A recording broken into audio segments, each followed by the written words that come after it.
अल्हम्दुलिल्लाहि हम्दन कसीरन कमा अमर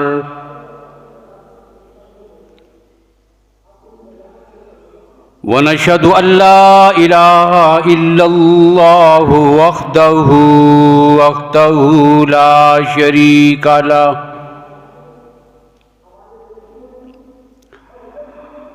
ला शरीका लहू फिल खल्क़ि वल अम्र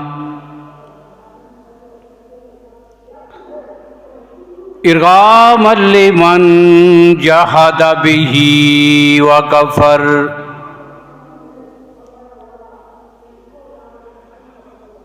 व नशहदु अन्ना सय्यिदना व सनदना व शफीअना वशफ़ीअना मुहम्मदन अब्दुहु व रसूलुहु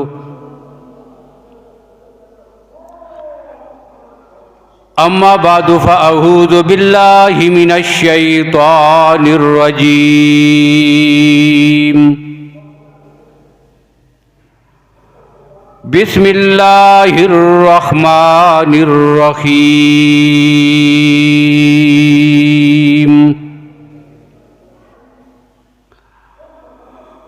वल्लज़ी अरसल रसूलहु बिलहुदा व दीनिल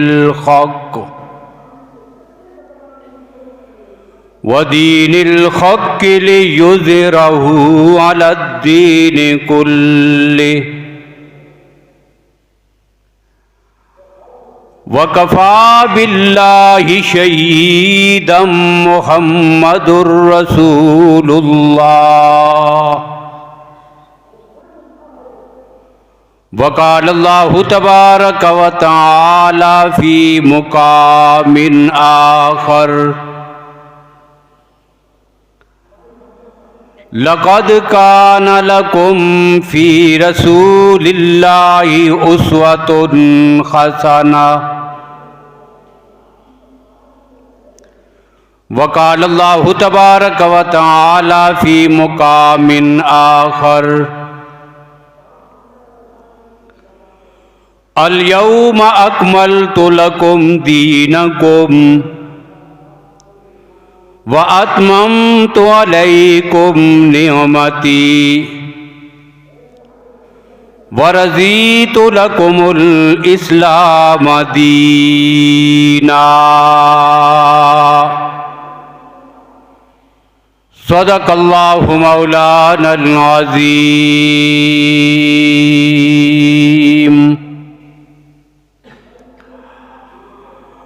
अल्लाहुम्मा सल्लि अला मुहम्मदिन व अला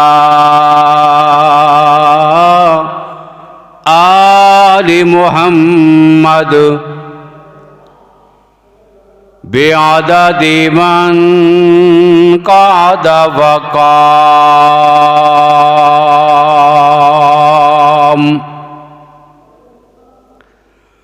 वसल्लि अला मुहम्मदिन व अला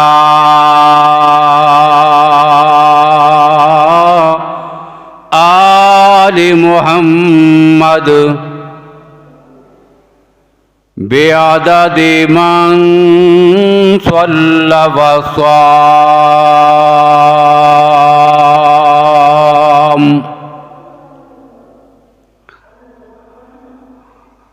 काबिल सद एहतराम बुज़ुर्गों, भाइयों, अज़ीज़ दोस्तों,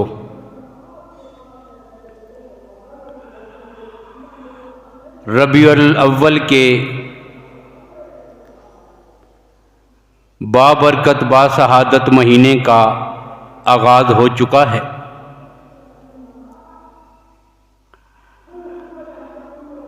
इसलिए आइंदा कुछ जुमों में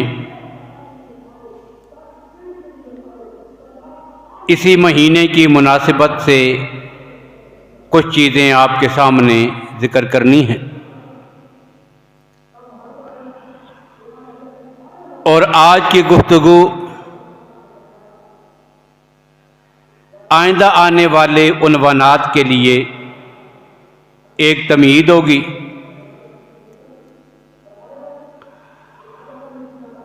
इस महीने में आकाए कायनात सल्लल्लाहु अलैहि वसल्लम की वलादत बासहादत हुई है और फिर इसी महीने में आकाए कायनात सल्लल्लाहु अलैहि वसल्लम की रेलत भी हुई, आपका विसाल हुआ। इन्हीं मुनासबतों से ये महीना अल्लाह के नबी के साथ बड़ी खुसूसी निस्बत रखता है और इस महीने को फजीलत हासिल है। हमारे मुआशरे में बदकिस्मती से बिदआत की तरवीज की बुनियाद पर अहले सुन्नत वल जमात का एक शिहार बन गया है कि 12 रबीउल अव्वल को जश्न ईद मिलादुन नबी इस उन्वान से हमने मनाना शुरू कर दिया है। अब आकाए कायनात सल्लल्लाहु अलैहि वसल्लम की वलादत बासआदत कब हुई, उस मौके पे इस्लाम की तालीमात क्या हैं, हमें क्या करना चाहिए और किन चीज़ों से बचना चाहिए, यही चीज़ें आज की गुफ्तगू का उन्वान होंगी। अब हदीस मुबारका से विलादत के हवाले से दो बातें मुतय्यन हैं, चूँकि ये दोनों बातें अहादीस में सही अहादीस में मौजूद हैं। पहली बात ये कि आकाए कायनात सल्लल्लाहु अलैहि वसल्लम की वलादत बासहादत रबीउल अव्वल में हुई है, महीना मुतय्यन है। और दूसरी बात कि आपकी वलादत बासहादत सोमवार के दिन हुई है। इसी वजह से अल्लाह के नबी सल्लल्लाहु अलैहि वसल्लम अपनी वलादत के शुक्राने के तौर पर अपनी पूरी जिंदगी में हर सोमवार को रोजा रखते थे। अहादीस में मौजूद है, अल्लाह के नबी सल्लल्लाहु अलैहि वसल्लम ने हर सोमवार को रोजा रखना शुरू किया तो अज़वाज मुतारात ने सवाल किया, या रसूल अल्लाह, आप ये हर सोमवार का रोजा क्यों रखते हैं? तो अल्लाह के नबी सल्लल्लाहु अलैहि वसल्लम ने फरमाया था, इसी दिन मेरी वलादत हुई थी, इसलिए मैं रोजा रखता हूं। तो दो बातें मुतय्यन हो गई हैं अहादीस मुबारका से, रबीउल अव्वल का महीना और सोमवार का दिन। अब इन्हीं दो चीजों को सामने रखकर जब मुहद्दिसीन ने, मुफस्सिरीन ने, फुक़हाए किराम ने, जिसने भी जिस दौर में भी तहकीक की है, तो आखिरकार वो इस नतीजे पे पहुंचा कि बाकी तारीखें तो हो सकती हैं, 12 रबीउल अव्वल यौम वलादत नहीं हो सकता। मुख्तलिफ हिसाब लगाए गए।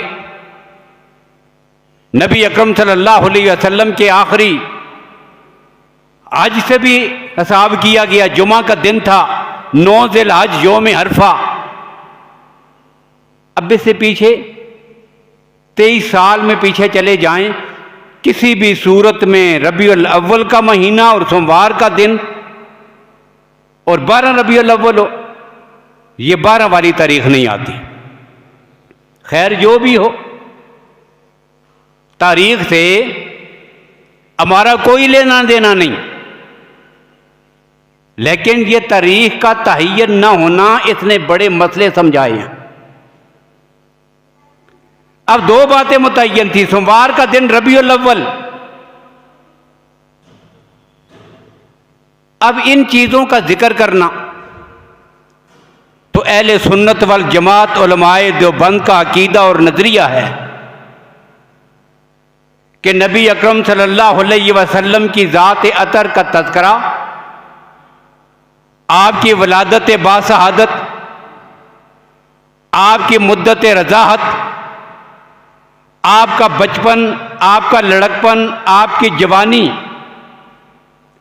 आपकी ज़िंदगी के अदवार कबले नबुव्वत, आपकी मुक़द्दस ज़िंदगी बाद अज़ नबुव्वत, नबी अकरम सल्लल्लाहु अलैहि वसल्लम का इजहार नाराज़गी, आपका गुस्सा, नबी अकरम सल्लल्लाहु अलैहि वसल्लम की रहमत और शफ़क़त, आपका उठना, आपका बैठना, आपका चलना, आपकी गुफ्तगू, आपका अंदाज़ तकल्लम, आपकी हंसी, आपकी मुस्कुराहट, आपका इबादत करना, आपका जिहाद, आपका इल्म और अमल, आपका तकवा और खशियत इलाही, जो भी चीज़ है, इन चीज़ों के तज़किरे करना न सिर्फ इबादत है बल्कि ईमान की रूह है।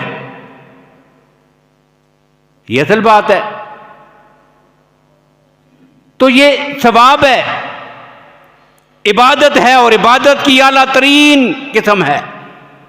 इनके तज़किरे करने चाहिए अल्लाह के नबी सल्लल्लाहु अलैहि वसल्लम के साथ मुतल्लिक सारी चीज़ों के, बल्कि हर वो चीज़ कि जिसकी निस्बत अल्लाह के नबी सल्लल्लाहु अलैहि वसल्लम से हो गई है उसका जिक्र करना, आपके घोड़ों का जिक्र करना, आपके सहाबा का जिक्र करना, आपकी आले बैत का जिक्र करना, आपके बेटों बेटियों नवासों नवासियों के तज़किरे करने, नबी अकरम सल्लल्लाहु अलैहि वसल्लम की तलवारों का जिक्र, यहां तक कि पैगंबर के मुकद्दस जूतों का जिक्र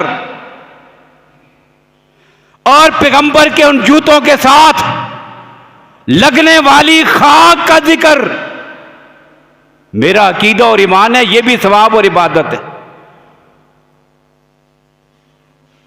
अब नबी अकरम सल्लल्लाहु अलैहि वसल्लम की जो 63 साला दुनियावी हयात मुकद्दसा है, अब इसके दो हिस्से हैं। एक हिस्सा है नबी अकरम सल्लल्लाहु अलैहि वसल्लम की वलादत से लेकर 40 साल तक। इस दौर को कहते हैं दौर नबुव्वत, दौर आका कबलन नबुव्वा, आयात नबी कबलन नबुव्वा, ऐलान नबुव्वत से पहले की जिंदगी। अब ये जो जितनी जिंदगी है इसके अहम चीदा चीदा खास वाक़यात अहादीस मुक़द्दसा में, पैगंबर की सीरत में, तारीख में ये चीज़ें मौजूद हैं। और इसके बाद जब जिंदगी शुरू हुई ऐलान नबुव्वत के बाद, अब ये आकाए कायनात की 23 साला जिंदगी, इसका कोई एक लम्हा भी ऐसा नहीं कि जो उम्मत की नजरों से ओझल हो। आपकी जलवत, आपकी खलवत, आपकी नमाजें, आपका जिहाद, आपकी अखलाक, आपका खुर्दनोश, लिबास पहनने का अंदाज, अंदाज़े गुफ्तगू, एक एक चीज जो है वो महफूज है। और यही वो 23 साला जिंदगी है कि जिसको कुरान पाक ने कहा लक़द काना लकुम फी रसूलिल्लाहि उस्वतुन हसना। यही पैगंबर की वो जिंदगी उम्मत मुस्लिमा के लिए उसवाए हसना है। जिक्र दोनों का इबादत है। पहले की 40 साला जिंदगी में भी ईमान वालों के ईमान की जला और रूह है। कुछ चीजें जो अमल करने की हैं वो भी उसवा में शामिल, और कुछ चीज़ें गैर अख्तियारी हैं जिनमें नबी अकरम सल्लल्लाहु अलैहि वसल्लम की तबा हो नहीं सकती। मसलन विलादत में एक आदमी का ये शौक हो कि मेरे बच्चे की विलादत सोमवार के दिन हो, मैं सोमवार के दिन पैदा होता, ये मेरे बस में तो नहीं। रबीउल अव्वल में ही मेरी विलादत हो।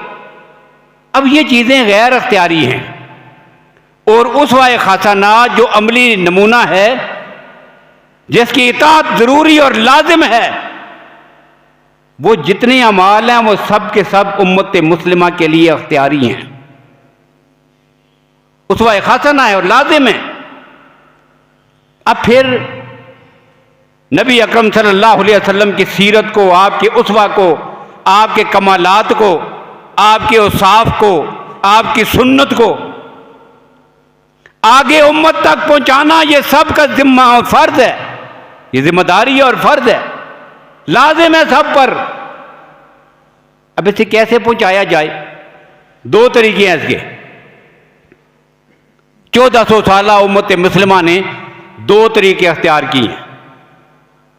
पहला तरीका ये कि अपने वजूद पर, अपनी गुफ्तार में, अपने अखलाक में, अपने मामलात में, अपने लेन देन में, अपनी इबादत में नबी अकरम सल्लल्लाहु अलैहि वसल्लम की मुकद्दस सुन्नतों को इस हद तक जो है वो सजा लिया जाए कि देखने वाला खुद देख के समझ जाए ये मुहम्मद रसूलुल्लाह का गुलाम जा रहा है।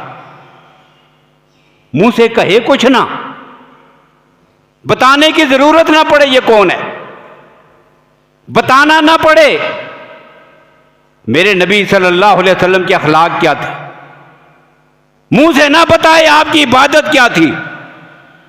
लेकिन पैगंबर के उसवा खासना को अपनी जिंदगी में इतना सजा ले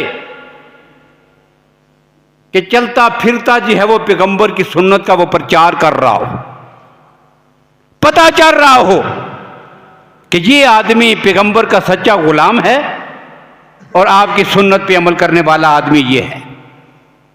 अब फैलाने का एक तरीका ये भी था और सहाबा किराम रज़ी अल्लाह तआला अन्हुम ने दोनों तरीके अख्तियार किए। ये तरीका भी मुफस्सिरीन ने लिखा कि बहुत सारे ऐसे ममालिक में सहाबा किराम ये दीन की दावत लेकर, सहाबा किराम उनकी जुबान नहीं समझते, वो पैगंबर के सहाबा की जुबान नहीं समझते, एक दूसरे की जुबान ही नहीं समझते, बात नहीं कर सकते। अब उन्हें कैसे समझाया कि मेरे नबी का अखलाक क्या है, मेरे नबी की इबादत क्या है, मेरे नबी का अंदाज गुफ्तार पैगंबर का किरदार क्या है, ये कैसे बताया है? उन्होंने अपने अमल से करके दिखाया। जो भी पैगंबर के अमल को देखता था मान जाता था ये मुहम्मद अरबी के गुलाम है और पैगंबर का तरीका ये है, ये भी करके दिखाया। और दूसरा तरीका क्या है? जब भी मौका मिले, जहां भी मौका मिले, हर जगह पर, हर महफिल में, हर मजलिस में नबी अकरम सल्लल्लाहु अलैहि वसल्लम की सुन्नत को, आपके अमाल को, आपके किरदार को, आपकी सीरत को, आपकी शक्ल सूरत को, आपके जमाल को, सबको आम किया जाए, उसे फैलाया जाए। और इसमें भी असहाब रसूल सल्लल्लाहु अलैहि वसल्लम ने कमाल करके दिखा दिया है। ऐसे फैलाया उन्होंने, कितना ख्याल रखते थे। हजरत उमर रज़ियल्लाहु ताला अन्हु, आखिरी वक्त है, नमाज की हालत में उन पे हमला हुआ, शदीद जख्मी हैं, घर में हैं, तबीयत ठीक नहीं, आखिरी लम्हात हैं। एक आदमी उनकी इजाजत करने के लिए आया, देखने के लिए। अब जब वो आदमी इजाजत करके उठ के वापस हुआ, अब ऐसी हालत में किसको बातें याद रहती हैं? अब कौन मसला समझाएगा, कौन पैगंबर की सुन्नत का प्रचार करेगा? परेशानी ये बनी है कि जिसके पास लोग आ रहे हैं उसका आखिरी वक्त है, चंद लम्हों का मेहमान है, तकलीफ है, कर्ब है, परेशानी है, बीमारी है। अब ऐसे वक्त को समझाने बैठ जाए किसी को दीन के उसूल, ये कोई छोटी सी बात नहीं है। लेकिन ये तब होता है कि जब पैगंबर की सुन्नत की कद्र और अजमत इंसान के दिल में हो। अब वो इजाजत करके उठ के जाने लगा। हजरत उमर ने इशारे से वापस बुला लिया, करीब आओ। जब वो करीब आया तो कमजोर सी आवाज में जो उनकी जुबान से निकलती थी उसे करीब करके कहा कि ये जो आपकी शलवार के पांचे हैं ये टखनों पर आ रही हैं। और अल्लाह के नबी सल्लल्लाहु अलैहि वसल्लम ने फरमाया कि जो अपने टखने ढांप लेता है सलवार से, अल्लाह की ज़ात इन्हें जहन्नम की आग में दाखिल करेंगे। ये सुन्नत के खिलाफ है। यूं जिंदगी भर पैगंबर की सुन्नत को फैलाने का फरीजा सर अंजाम दिया और दुनिया से जा रहे हैं शहादत के वक़्त, तब भी ये अपना काम और फरीजा उन्हें भूला नहीं। इन्हीं के बेटे थे हज़रत अब्दुल्ला बिन उमर रज़ी अल्लाह ताला अन्हु। अल्लाह के नबी सल्लल्लाहु अलैहि वसल्लम ने हज फरमाया, मदीना से मक्का की तरफ सफर करके गए। अब हज अदा फरमाया, वापस आ गए। अब ये सहाबा अपने नबी की एक एक अदा को देख रहे हैं और दिलो दिमाग में उसे महफूज कर रहे हैं, कैसे हज करना है। लेकिन कुर्बान जाऊं सहाबा की अजमत पर, सिर्फ मनासक हज ही महफूज नहीं किए। अगला साल फिर आया, अल्लाह के नबी दुनिया से तशरीफ ले गए थे। हज के दिन आ गए। अब्दुल्ला बिन उमर अपने ऊंट पर बैठे हज करने के लिए चल निकले। अब क्या हुआ, मदीना शहर से थोड़ा सा बाहर निकले, ऊंट को बिठा दिया। अब कोई काम नहीं। पूछा कि हजरत क्यों रोक रहे हो? तो अर्ज फरमाने लगे कि मैं जब अल्लाह के नबी के साथ आया था तो यहां अल्लाह के नबी थोड़ी देर के लिए रुके थे। अब मैं भी वहां पे रुकूंगा। जिधर जिधर जरूरत की वजह से भी, कभी खाना खाने के लिए, कभी नमाज पढ़ने के लिए, कभी किसी और तकाजे के लिए, अल्लाह के नबी चलते हुए जहां जहां रुकते जाते थे। दूसरे साल इब्ने उमर गए तो बगैर जरूरत भी, सिर्फ इस वजह से कि मैंने अपनी आंखों से अपने नबी को यहां पे रुकता देखा है, इसलिए उस वक्त तक आगे नहीं जाऊंगा जब तक यहां रुक न जाऊं। इतना अमल करने वाले लोग। तो एक तरीका यह है, तो उन्होंने सारी चीजों को महफूज किया। लेकिन हैरत की बात यह है कि पैगंबर इस्लाम सल्लल्लाहु अलैहि वसल्लम की विलादत की तारीख फिर मुतय्यन क्यों नहीं हुई? मुख्तलिफ अक़वाल आते हैं। एक कौल यह है अल्लामा मुग़लताई रहमहुल्लाह का कि अल्लाह के नबी सल्लल्लाहु अलैहि वसल्लम की विलादत 2 रबीउल अव्वल को हुई। और हज़रत पीराने पीर शेख अब्दुल कादिर जिलानी रहमतुल्लाह ताला अलैह, उनकी किताबों में जो उनका कौल नकल है वो तो ये है, वो सिरे से रबीउल अव्वल के महीने में ही नहीं मानते, महीना ही दूसरा ले लिया उन्होंने। अब इनके यहां 2 रबीउल अव्वल, हजरत अब्दुल्ला बिन जुबैर, हजरत इब्ने अब्बास रज़ी अल्लाह ताला अन्हुमा और दीगर ताबईन के नजदीक 8 रबीउल अव्वल, और मौलाना अहमद रजा खान बरेलवी के यहां भी 8 रबीउल अव्वल।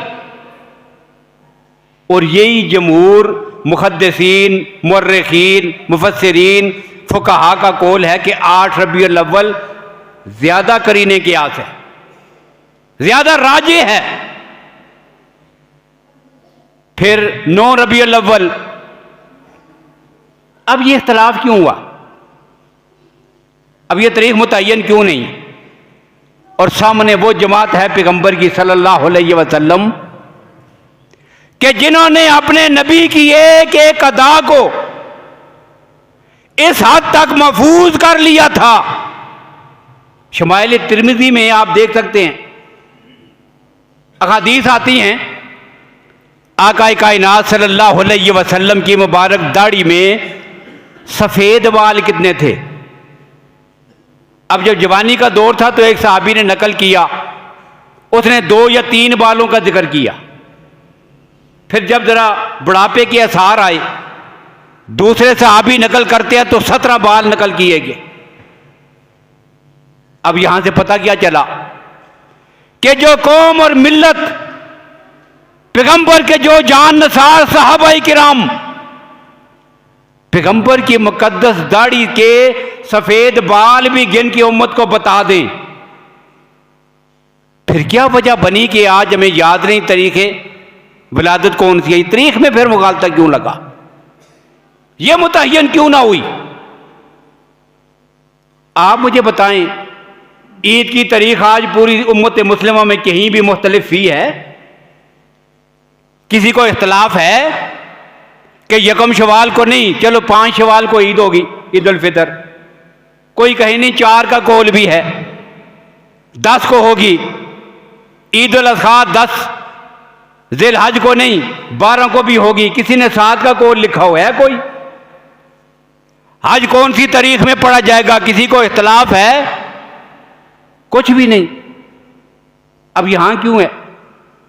यह तारीख मुतय्यन क्यों नहीं? यह उम्मत मुस्लिमा को भूली क्यों है?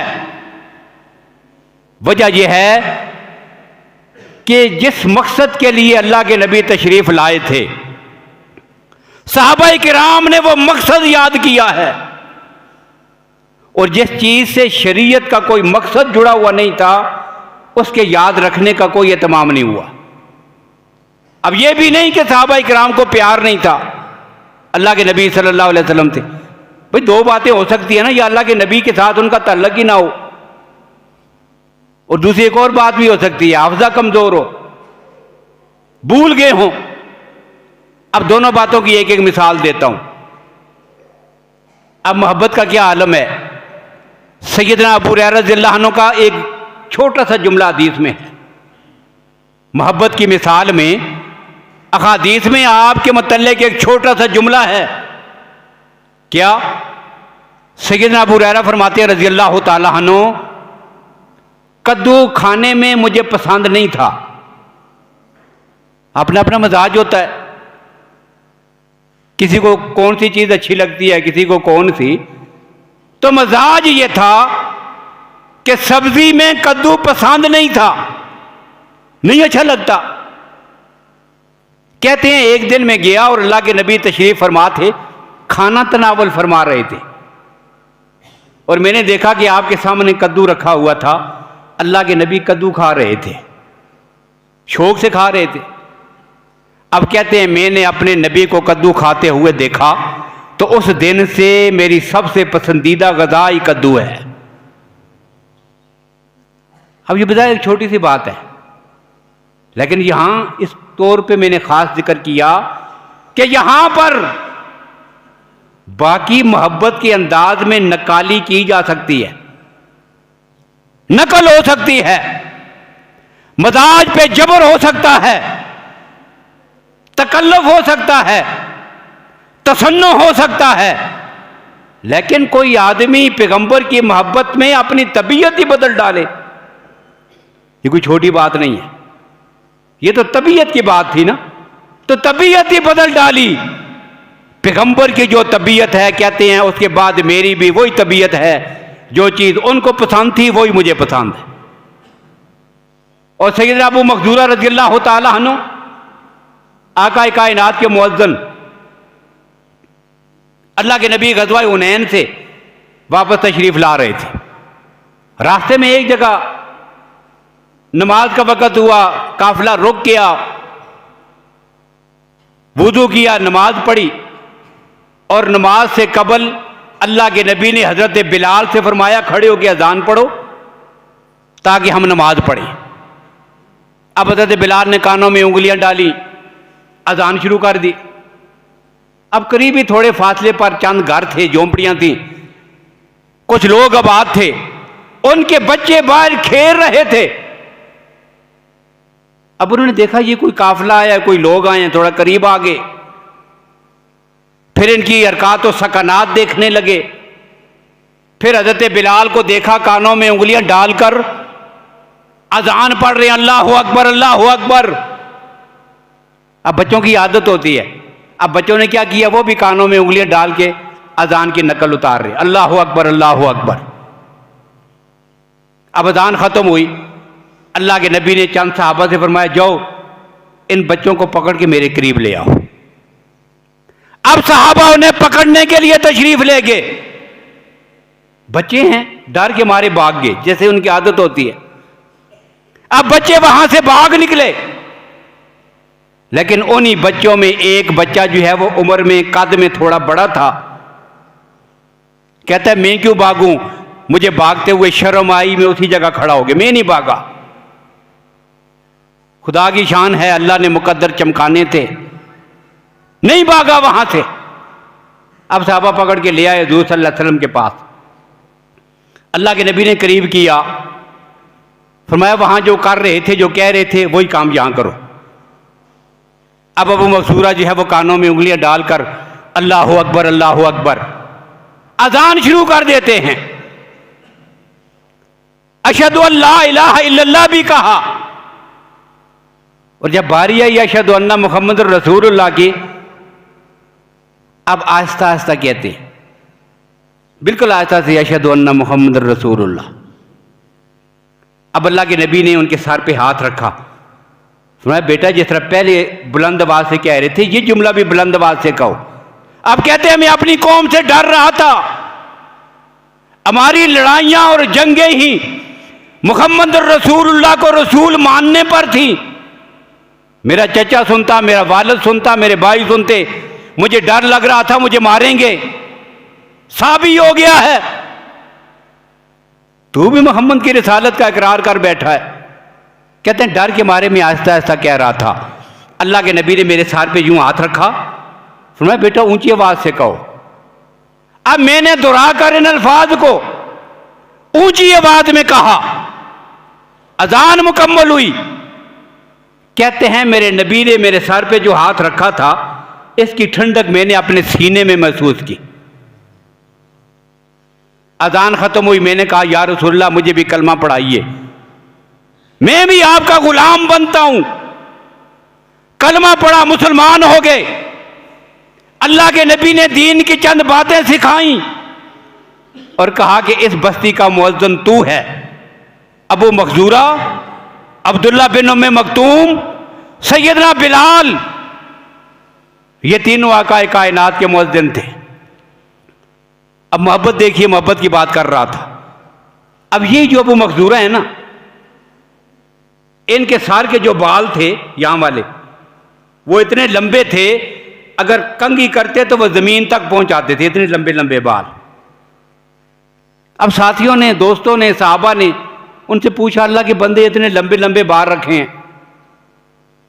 काट दो इन्हें, छोटे कर दें, कटवा दें, ये इतने लंबे बाल क्यों रखे हैं?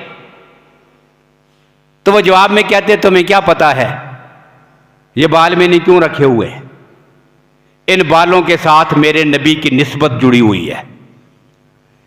ये मेरे सर के वो बाल हैं जिन पर अल्लाह के नबी ने मोहब्बत के साथ हाथ रखा था। अबू मखजूरा कब्र में चला जाएगा, लेकिन पैगंबर की निस्बत वाले बालों को कभी नहीं काटेगा। अब पूछना यह है, क्या अल्लाह के नबी ने अबू मखजूरा से कहा था ये बाल नहीं काटना? क्या अल्लाह के नबी ने फरमाया था कि बाल काटोगे तो गुनाह होगा? क्या शरीयत ने उन पे रुकावट लगाई थी? नहीं, सिर्फ निस्बत मुस्तफ़ा, सिर्फ निस्बत मुस्तफ़ा है और कुछ नहीं। कि बस हाथ लग गया है मेरे पैगंबर का, निस्बत जुड़ गई है मेरे नबी के साथ इन बालों की। मेरे और आपके पास भी बाल हैं, ये इनके साथ भी मेरे पैगंबर की निस्बत जुड़ी हुई है और उससे ज्यादा जुड़ी हुई। क्यों? अल्लाह के नबी ने साफ लफ्ज़ों में फरमा दिया, दाढ़ी नहीं काटनी, मुंडानी नहीं, काटनी नहीं। शरीयत ने मना किया, हराम और नाजायज करार दिया। क्या हम अपने पैगंबर की मोहब्बत में इस निस्बत मुस्तफ़ा का भी कभी ख्याल करते? तो मोहब्बत थी असहाब रसूल को, शदीद मोहब्बत थी, इतनी मोहब्बत। बाकी इंशाल्लाह गुफ्तगू फिर आएगी, ये लंबा उन्वान है, चलता रहेगा इंशाल्लाह। रबीउल अव्वल में भी हो सका तो उसके बाद भी। आखिरी एक बात क्या कि बात खत्म करता हूं। हजरत उर्वा बिन मसूद सकफी, बहुत बड़ा सरदार, अपने कबीले का बड़ा लीडर, और यही वो शख्स था कि जब नबी अकरम सल्लल्लाहु अलैहि वसल्लम हुदैबिया के मुकाम पर रुके थे, मुज़ाकरात हो रहे थे, मुशरिकीन मक्का ने अपना सफीर बना के उर्वा बिन मसूद को भेजा था। बड़ा आदमी है कबीले का, जाओ जाके मुज़ाकरात करो। अब वो आ गया, बैठा रहा, देखता रहा मोहम्मद क्या करते हैं, इनके साथी क्या करते हैं, सहाबा क्या करते हैं, सारा वो नक्शा उसके जहन में था। मुज़ाकरात हुए, बातें हुई, वापस चला गया। अब मक्का वालों ने पूछा, जरा बताओ कैसा माहौल था, क्या देख के आए हुदैबिया के मुकाम पर? वो आदमी सख्ते में था, हैरान था वो आदमी। कहता है, क्या पूछते हो, मैं कौन सा मंजर देख के आया हूं? अजीब तमाशा देखा मैंने, अजीब माहौल देखा मैंने धरती पर। क्या देखा है? कहते हैं मोहम्मद बैठे हैं, सामने उनके सहाबा बैठे हैं, अल्लाह के नबी वुजू करते हैं, पानी जो इस्तेमाल करते हैं, पानी का एक कतरा भी कोई सहाबी जमीन पर नहीं गिरने देता। कादू यक्त ततलून हला वजूए ही, यूं लगता है कि पानी के एक एक कतरे पर इनकी जंगें छिड़ जाएंगी। इतना मुकद्दस समझते हैं पैगंबर के जिस्म के साथ लगे हुए पानी को भी। अल्लाह के नबी हुक्म देते हैं, यूं कर दो। एक आदमी के करने का काम होता है, लेकिन अल्लाह की कसम 1450 दौड़ पड़ते हैं, दौड़ पड़ते हैं पैगंबर के इशारे पर। सारा वो मंजर एक एक करके जिक्र करता रहा, और आखिरी जुमला क्या कहा? कहता है, वल्लाहि, अभी काफिर है, इस्लाम बाद में कबूल किया, अभी गैर मुस्लिम है, और उसी हालत में वो क्या कहते हैं? कहते हैं, अल्लाह की कसम, लक़द वफ़दतु अलल मलूक व वफ़दतु कैसर व किसरा, कि अल्लाह की कसम बड़े बड़े बादशाहों के दरबार में गया, कैसर का दरबार देखा, किसरा का दरबार देखा, लेकिन अल्लाह की कसम इस धरती पर आज तक मैंने कोई कौम ऐसी नहीं देखी जो अपने बड़े का, बादशाह का इतना एहतराम, मोहब्बत और इज्जत करती हो जितने मोहम्मद के सहाबा अपने नबी के साथ करते हैं। इसलिए बड़ी मोहब्बत थी। मोहब्बत के तकाजे भी आएंगे इंशाअल्लाह। मोहब्बत के तकाजे क्या हैं, ये भी आएंगे इंशाअल्लाह। ये मेरा एक दिलचस्प उन्वान है, इश्क़ मुस्तफ़ा और उसके अमली तकाजे। आज से तकरीबन 18 साल पहले मुकाबला भी हुआ था मकाला नवीसी का, मैंने लिखा था, उसमें आपकी दुआओं से अवार्ड मिला था। वो मकाला आप किताबी शक्ल में 18 साल के बाद छुप के भी आ गया है। तो ये तो एक दिलचस्प उन्वान है, गुफ्तगू भी होती रहेगी। तो नबी अकरम सल्लल्लाहु अलैहि वसल्लम के सहाबा आपकी तारीख़ वलादत को इस वजह से नहीं भूले कि तअल्लुक़ कमज़ोर था, और इस वजह से भी नहीं भूले कि उनका हाफ़ज़ा कमज़ोर था। इसकी मिसालें इंशाअल्लाह बाद में आएंगी, उन्वान चलता रहेगा। अल्लाह ताला हमें नबी अकरम सल्लल्लाहु अलैहि वसल्लम की सच्ची मोहब्बत, आपकी अकीदत, आपकी सुन्नतों से प्यार और उस पर अमल करने की तौफ़ीक नसीब फरमाएँ।